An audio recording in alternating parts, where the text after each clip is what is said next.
So today we'll be discussing about Post-Hoc for workflows. In the navigation bar, you can find for AppMarketPlacer and search for Post-Hoc. You have to install it first. It's up to you. You want to install it on any of your specific sub-account. You can choose multiple sub-accounts at the same time. I'm choosing this one. Continue with that. Allow and install. It's done. Let's just move forward towards agency level now. As you can see here as well, it is installed now. The next move will be moving forward towards that sub account on which we have installed Posthog for workflows. Here we are on the sub account. The next step will be just moving forward towards the app configuration and configure the API key to just check on the actions that they're working well or not. In the navigation bar, you can find for app configuration, and here you can search for Posthog. You have to get it configured. To do that, so you have to set up your Posthog account, and in the settings, you have to set up your project, and you have to allow all the scopes. You have to give the access to all of the scopes to just get the API key or the API token. Let me show you how to do that. Here we are in the Posthog account, as I have already generated the API key. I just did that. From here, in the default settings, you can find for settings, and in the last one, you can find for personal API keys and create a personal key. Here you have to name it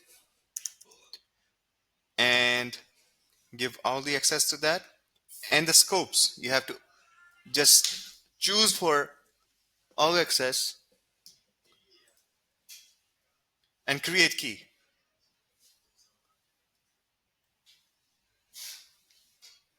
And this is how it is done. You have to copy this one and just a moment to paste that API key here and submit.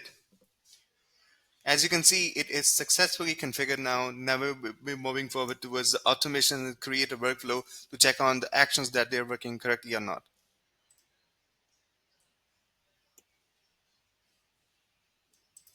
Create a workflow and start from scratch. Here we are in the builder. Let's just create a new action. Find for Posthog. Here it is. These are the actions provided by Posthog for workflows. You can just apply these actions into your workflows and create your own automations. Let's just create project for the moment and save this action. You can also create some notes with that. Find for custom values, and here it is. We had chosen the name.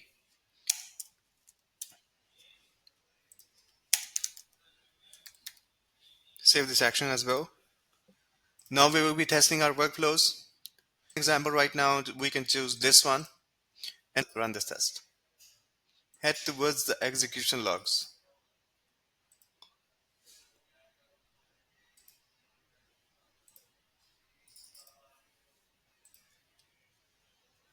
Just taking a while.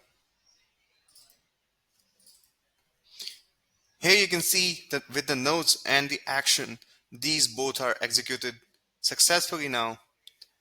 It is simpler and easier. Hope you like it. Thank you so much.